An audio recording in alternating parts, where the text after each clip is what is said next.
नमस्कार, मैं रचना शर्मा चढ़ती कला टाइम टीवी देख रहे सभी दर्शकों का स्वागत करती हूं। आप देख रहे हैं हरियाणा के विशेष समाचार।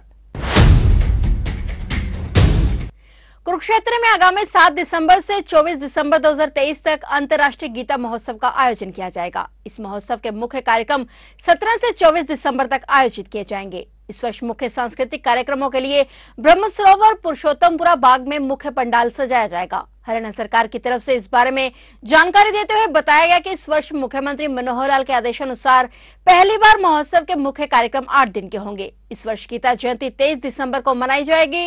इस दिन दीपोत्सव, दीपदान, सांस्कृतिक कार्यक्रम और 18,000 विद्यार्थियों का वैश्विक गीता पाठ होगा। इतना ही नहीं, सरकार ने केडीबी की तरफ से एजेंसी को नियुक्त किया है जो डिजिटल प्लेटफॉर्म के जरिए अंतर्राष्ट्रीय गीता महोत्सव का संदेश विश्व के कोने कोने तक पहुंचाएंगे। साथ ही कुरुक्षेत्र विश्वविद्यालय के जनसंचार निर्देशालय का भी सहयोग लिया जाएगा। खास बात यह रहेगी कि इस बार स्टेट पार्टनर के रूप में असम को चुना गया है। इसमें असम की परंपरा और संस्कृति जानने को भी मिलेगी। इस संबंध में 18 सितंबर को एक बैठक आयोजित हुई थी, जिसमें कमेटी के सदस्यों से डिजिटल प्लेटफॉर्म के माध्यम से महोत्सव के कार्यक्रमों को जन जन तक पहुंचाने के बारे में फीडबैक लिया गया था। इस प्लेटफॉर्म का और बेहतर तरीके से प्रयोग करने और पिछले वर्ष की खामियों को दुरुस्त करने के बारे में भी विस्तार से चर्चा की गई थी। इस वर्ष 7 दिसंबर से 24 दिसंबर तक अंतर्राष्ट्रीय गीता महोत्सव का आयोजन होगा। कार्यक्रम के दौरान प्रशासन का प्रयास रहेगा कि महोत्सव की गतिविधियों का एक एक क्षण देश विदेश के कोने कोने तक पहुंचाया जाए, ताकि पूरा देश और विश्व महोत्सव के साथ जुड़ सके। अंतर्राष्ट्रीय गीता महोत्सव को सफल बनाने में हर बार धार्मिक और सामाजिक संस्थाओं का अहम योगदान रहता है। सभी संस्थाओं को महोत्सव के दौरान अपने धार्मिक स्थलों और भवनों को सुंदर और भव्य ढंग से सजाना चाहिए, ताकि देश विदेश से आने वाले पर्यटक एक अनूठी याद अपने साथ लेकर वापस लौटें। इस महोत्सव में शहर के सभी प्रमुख चौकों को रंग बिरंगी लाइटों से सजाया जाएगा और मुख्य मार्ग पर तिरंगा लाइटें मेहमानों का स्वागत करेंगी। मुख्यमंत्री मनोहर लाल के आदेशानुसार महोत्सव में शिल्प और सरस मेला 7 से 24 दिसंबर तक आयोजित किया जाएगा। इस महोत्सव को सफल और यादगार बनाने के लिए राज्य सरकार के आदेशानुसार अलग अलग कमेटियों का गठन कर दिया गया है और प्रत्येक कमेटी की जिम्मेवारी एक आला अधिकारी को सौंपी गई है। इस वर्ष असम राज्य महोत्सव में पार्टनर राज्य के रूप में अपनी भूमिका अदा करेगा। उन्होंने यह भी जानकारी दी कि इस वर्ष भी हरियाणा पवेलियन, जनसंपर्क विभाग की राज्य स्तरीय प्रदर्शनी, हरियाणवी सांस्कृतिक कार्यक्रम, अंतर्राष्ट्रीय गीता सेमिनार, 18,000 बच्चों का वैश्विक गीता पाठ, गीता रन, शैक्षणिक गतिविधियों, महाआरती, दीपदान, गीता शोभा यात्रा, पुस्तक मेला, संत सम्मेलन, हरियाणा पवेलियन, भजन संध्या, 48 कोस तीर्थ सम्मेलन, संत सम्मेलन, फूड फेस्टिवल, GOI टैग प्रदर्शनी, राष्ट्रीय और अंतर्राष्ट्रीय स्तर की संस्थाओं द्वारा प्रदर्शनी, ऑनलाइन गीता क्विज के साथ साथ स्कूली विद्यार्थियों की विभिन्न प्रतियोगिताओं का भी आयोजन किया जाएगा।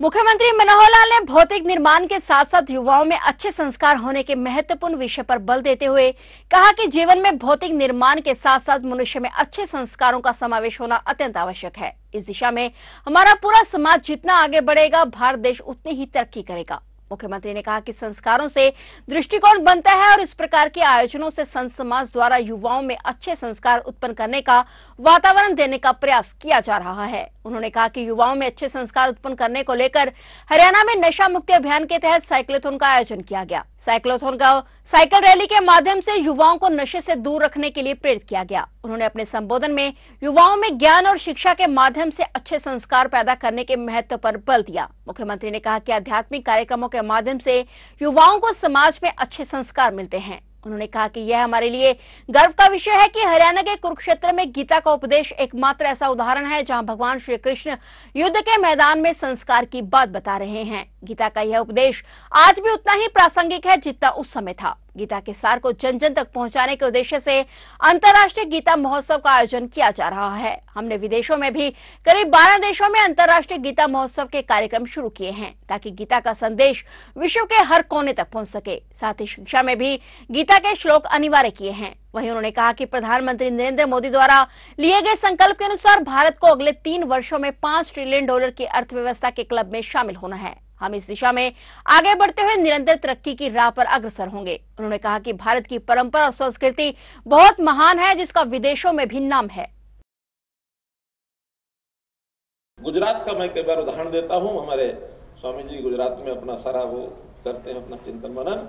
गुजरात में हर व्यक्ति के नाम के साथ भाई लगाते हैं, हर महिला के नाम के साथ बहन लगाते हैं, भाई बहन भाई बहन। तो एक संस्कार है। हमारे हरियाणा में भी इस प्रकार का समाज जीवन में, ग्रामीण क्षेत्र में बहुत बड़ा संस्कार है कि गांव में लड़का लड़की उस बहन है। बल्कि कई प्रकार की ऐसी कंट्रोवर्शियल चीजें भी आई कि एक गांव के अंदर लड़का लड़की की शादी नहीं होगी। खाप पंचायतें वो कहती है, खाप का एरिया 20, 30, 15 गांव जो है उसके अंदर लड़का लड़की की शादी नहीं होगी, आसपास गवांड में नहीं होगी। क्यों? संस्कार ऐसा है कि वातावरण अच्छा रहे, वरना पश्चिमी सभ्यता सब खुला छोड़ रखा है। कम्यून सिस्टम, कोई किसी के प्रति कोई श्रद्धा का भाव नहीं। हम तो मां मानते हैं, इसलिए मां मानने के नाते नारी का सम्मान भी हम करते हैं। और दुनिया को हमने बताया, स्वामी विवेकानंद जी ने जब उनका शिकागो में भाषण हुआ, पहला भाषण, उस भाषण में उन्होंने बड़े सामान्य सहज भाव से, भारतीय संस्कार है उसके नाते से ही बोला था। कोई बहुत सोच समझ के बोला होगा कि जिसके कारण से उनके भाषण के शुरू होने से ही तालियां बज जाएंगी, मुझे नहीं लगता कि हाँ उन्होंने कोई सोच समझ के कहा होगा। उन्होंने जैसे संबोधन करते हैं, उन्होंने कहा, my dear American brothers and sisters, इतना कहते ही विषय तो शुरू करना था, लेकिन इसी में से तालियों की गड़गड़ाहट पूरा हॉल गूंजता रहा कि अमेरिका के लोगों के इन्होंने भाई बहन ये कह के पुकारा है। दूर मत जाइए, मैं अभी 4 दिन पहले की बात बता रहा हूँ, शायद पहली तारीख की, आज 4वीं दिन है, आज क्या तारीख है, 3 दिन पहले संयोग से साउथ अफ्रीका के जो एम्बेसडर्स हैं, लगभग 20 देशों के एम्बेसडर दिल्ली में बुलाए, मैं नहीं बुलाए थे, क्योंकि सरकार के नाते हमको विदेशों के साथ उनके एम्बेसडर्स के माध्यम से कुछ संबंध बनाए जाएं, कुछ प्रदेश की तरक्की में कुछ आगे बढ़ें, तो उनको एक रात्रि भोज का एक निमंत्रण दिया। अब उन 20 में से 7 जो वहां पर थी हमारे जो उनके प्रदेशों, उनके देशों के एम्बेसडर्स, वो महिला थी।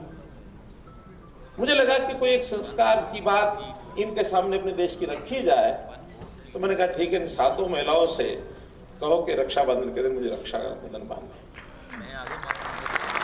और साउथ अफ्रीका की वो 7 महिला जो राजदूत थी, उन्होंने आके राखी बांधी और बाद में उसका उल्लेख किया कि what is this, what was this. हमने कहा कि हमारे देश का एक बहुत बड़ा एक परंपरागत ये त्योहार ऐसा भाई बहन के रिश्ते का त्योहार है। यानी वो पूरा गदगद रही, पूरे 1-1.5 घंटा जब साथ रहे थे।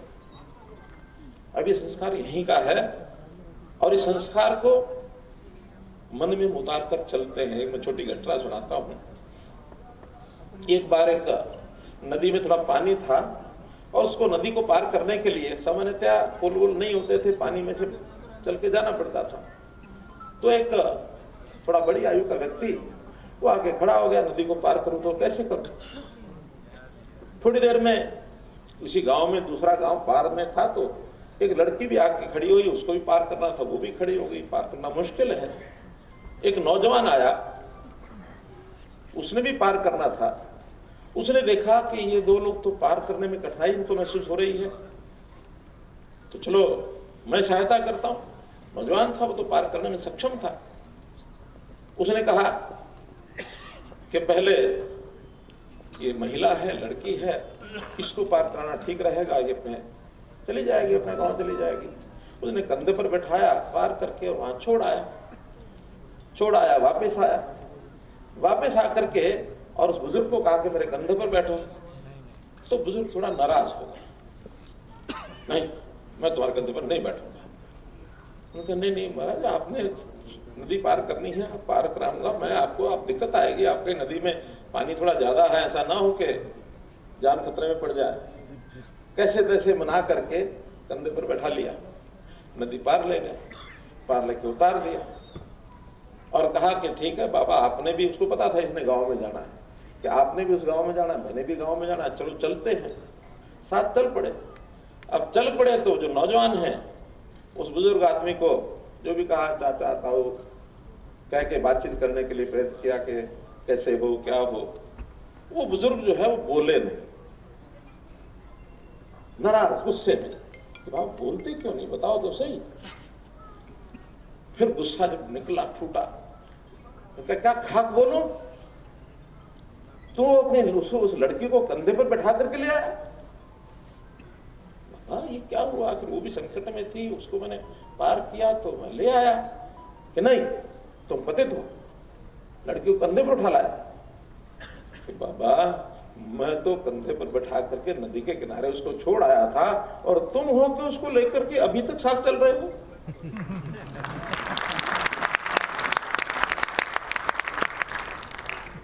तो ये विषय इतना ही है कि हमने हमारी दृष्टि क्या है, और वो दृष्टि बनती है संस्कारों से। संस्कार मां से भी मिलते हैं, परिवार से भी मिलते हैं, पिता से भी मिलते हैं, गुरुजनों से मिलते हैं, समाज से भी मिलते हैं, वातावरण से मिलते हैं। घर का वातावरण, घर में मंदिर है, यज्ञ होता है, पूजा होती है, तो बच्चों को वैसे संस्कार मिलेंगे। और अगर घर में कोई भी एक व्यक्ति मद्यपान करता है, घर मद्यशाला बनी हुई है, तो क्या बच्चों को वैसे संस्कार मिलेंगे अच्छे? वो भी उसी प्रकार से चल देगा। आजकल तो ये जो आईटी के जमाने में ये जो आजकल मीडिया आ गया है, टीवी आ गया है, सोशल मीडिया चल पड़ा है, इसके कारण से भी अगर अच्छी दिशा में ले जाएंगे तो अच्छे संस्कार मिल जाएंगे, गलत दिशा में चल पड़ेंगे तो गलत संस्कार मिलेंगे।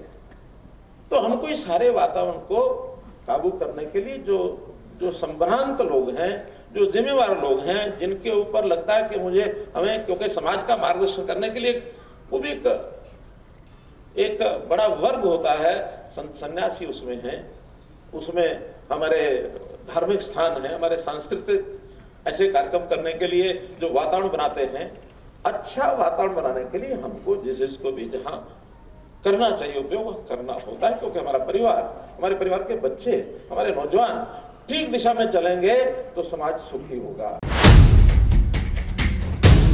मुख्यमंत्री मनोहर लाल ने भारतीय पुरातत्व सर्वेक्षण विभाग और हरियाणा सरकार के अधिकारियों के साथ राखीगढ़ी में बनने वाले संग्रहालय पर मंथन किया। उन्होंने कहा कि सरस्वती काल की सभ्यता के अवशेषों को संरक्षित और सुरक्षित रखने के लिए राज्य सरकार काम कर रही है। सीएम मनोहर लाल ने कहा कि हरियाणा सरकार और भारतीय पुरातत्व सर्वेक्षण मिलकर काम कर रहे हैं। उन्होंने कहा कि राखीगढ़ी में दिसंबर तक संग्रहालय की शुरुआत हो जाएगी, और वहीं मुख्यमंत्री ने काम में तेजी लाने के निर्देश दिए।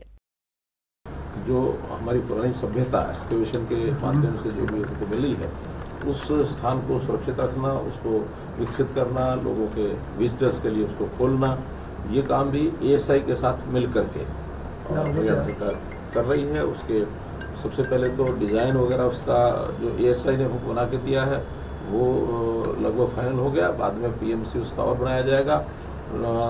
विजिटर्स के लिए कैसे और आकर्षक बनाया जाए, इस पर भी कुछ विचार हुआ है, और उस पर भी टाइमलाइन हमने शुरू की है कि एक उस काम को करने के लिए पीएमसी नियुक्त जो करना है उसका टेंडर हो जाएगा। 15 जुलाई तक टेंडर होगा और 15 अगस्त तक हम उसको फाइनल कर लेंगे। और सारा टाइमलाइन ये बनाया गया है कि उसका जो म्यूजियम है आने वाले दिसंबर तक वो कैसे हम चालू करा सकें। इस प्रकार से इन सारे विषयों पर डिटेलिंग जो सब हुई है, डिपार्टमेंट्स के लोग मिलकर के, इधर एएसआई, टूरिज्म डिपार्टमेंट, उधर फॉरेस्ट डिपार्टमेंट, केंद्र का जो ministry of environment and forest, ये सब मिलकर के इन कामों को आगे बढ़ाएं। फिलहाल हरियाणा के विशेष समाचारों में इतना ही, और नए समाचारों के साथ फिर से हाजिर होंगे। तब तक के लिए देखते रहिए चढ़ती कला टाइम टीवी, और अब मुझे दीजिए इजाजत। धन्यवाद।